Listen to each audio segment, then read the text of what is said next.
Hello everybody. Thank you for welcoming me here, especially to you, Sean. Thank you for inviting me, and it's my honour to be here today, to be invited to talk to you about Manuka honey. As Don mentioned, I've got a lot of experience in the pharmaceutical biotechnology industry, and in fact, prior to being involved with Manuka honey, I ran one of the world's largest infectious diseases companies. In fact, this is the first company to have produced a medication to treat, not a vaccine, to treat COVID.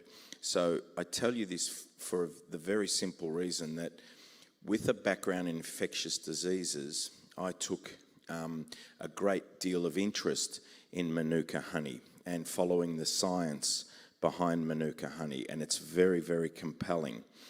We are delighted that 5 years ago I was part of a small group that decided to form the Australian Manuka Honey Association, and we did so because it was important to provide authenticity to these products, even though there's a great deal of information and published data that highlights and proves the antibacterial effect of Manuka.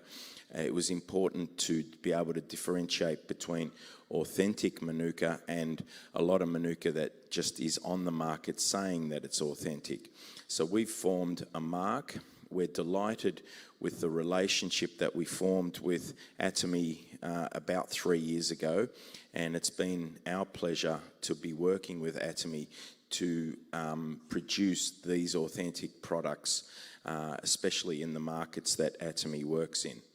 So if I may, just very quickly, walk you through some of the background with the AMHA.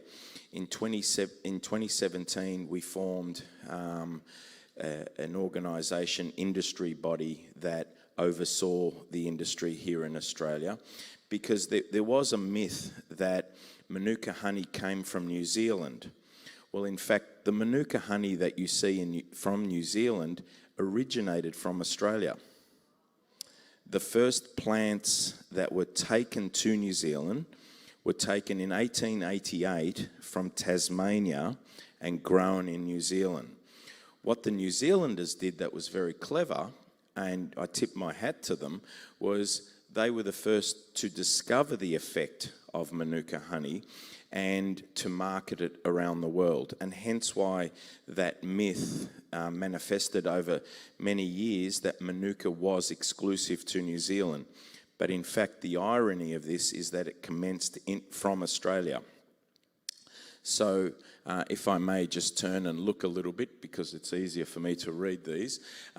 We formed this because it was important to provide a mark of authenticity. It was important to foster the growth of our local market and be able to promote that in a unified way around the world and support the scientific research to establish even more beneficial areas that Manuka honey can provide.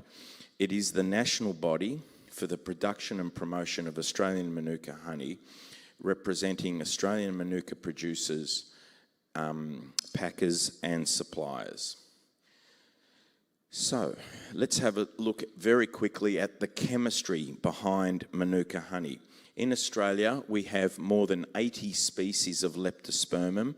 New Zealand has one. So Leptospermum is the plant that the bees take the nectar from to then produce the honey and the effect that you see with Manuka.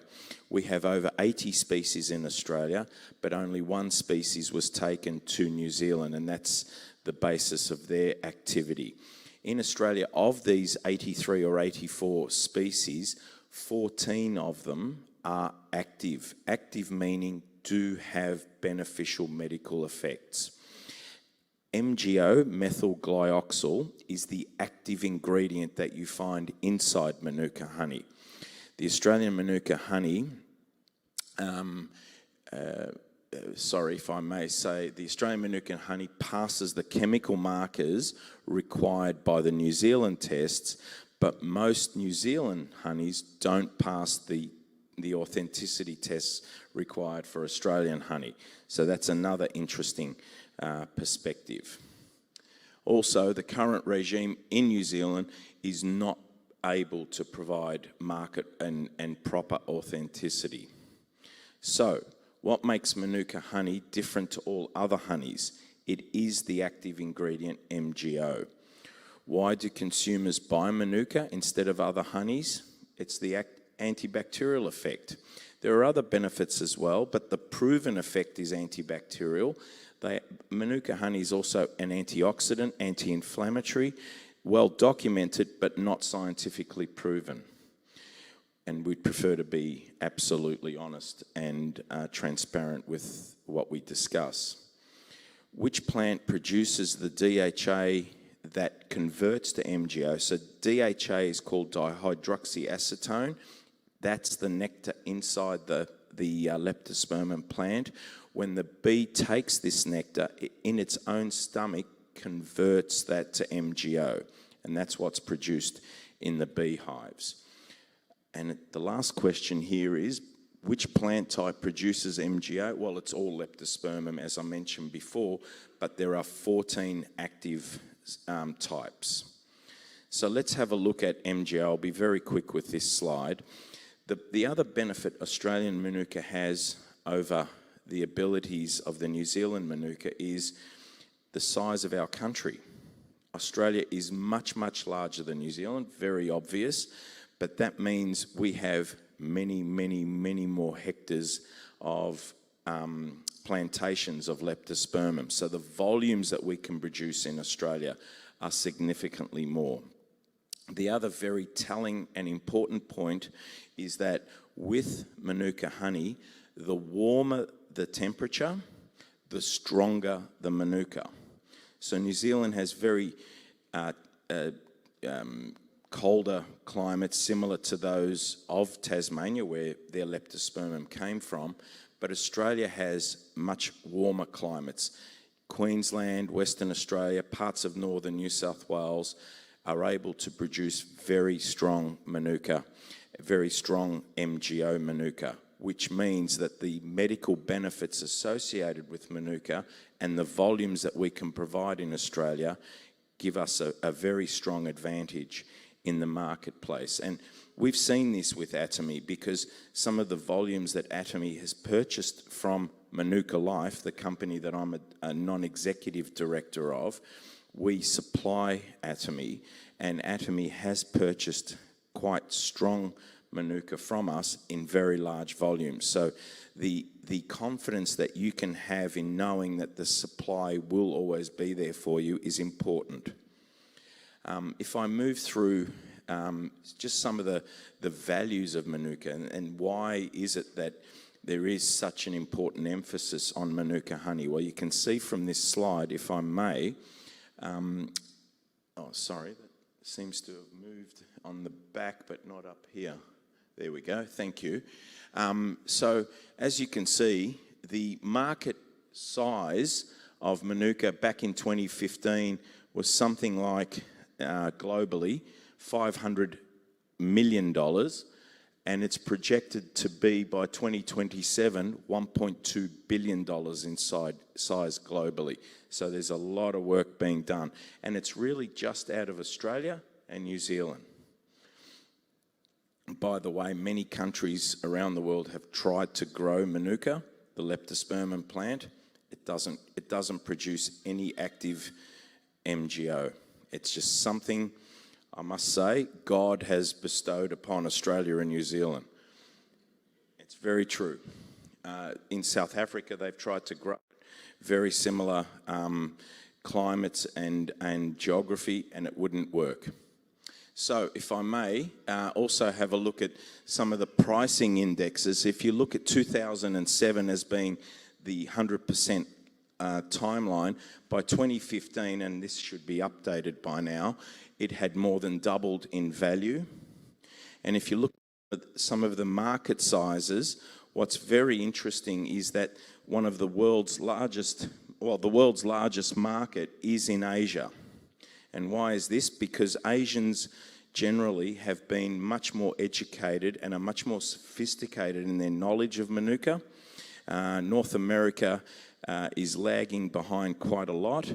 It's quite popular in many parts of the larger countries across Europe, but in Asia, this is where the key markets exist. So again, you're in the sweet spot with Atomy.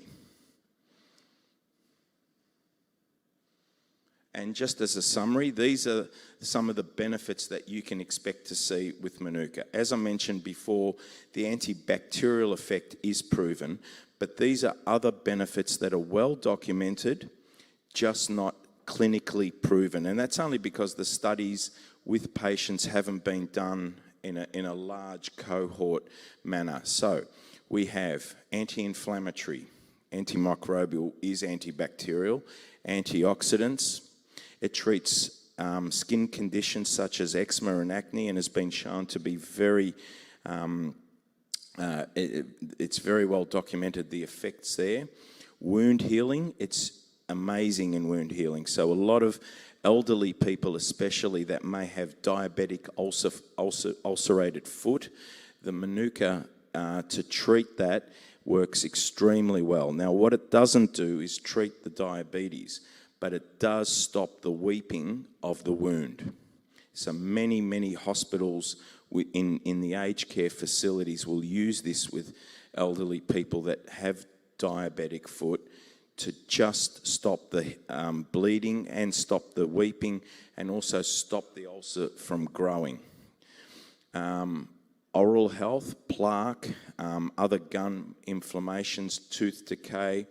It's excellent for sore throats because this area here is one of the worst places that you can get bacterial infection, and the Manuka honey works extremely well. In digestion, it works very well as well. It actually is proven to treat a bacteria that causes gastro problems referred to as Helicobacter pylori. This is quite a deleterious bacterial infection of the gut, and Manuka honey is proven to treat this, and that's how it helps prevent gastric ulcers. The thing to know about Manuka honey, there are many antibiotics in this world that we use. Antibiotics are known as bacteriostatic. So the word static means stop. So they stop bacteria. But Manuka honey is bactericidal. Bactericidal means it kills the bacteria. And that's very important to know. So it's a very effective treatment. So what we do with the mark of authenticity at the AMHA, we set some very strict guidelines. The MGO must read as being minimum 85. Anything below that is not active. The DHA that we also measure in the scientific analyses must not be any lower than 170. And the reason for that is if you've got low DHA, it means that the Manuka is aged, because it's a living thing. It's aged and is on the decline, which means even if you have some Manuka that matches being above 85 in MGO but below 170 in DHA, it may not be active for very long, and that's important to be aware of. And yeah, that's really the point of that slide. And we're lucky because Atomy is AMHA authorised, and therefore by being authorised, it has the mark of authenticity on all of its documents. And here is the actual certificate that Atomy has, which proves that as a liquid gold member, it is in the top tier member level within the AMHA. So with that, I will stop right there and thank you all for your time. And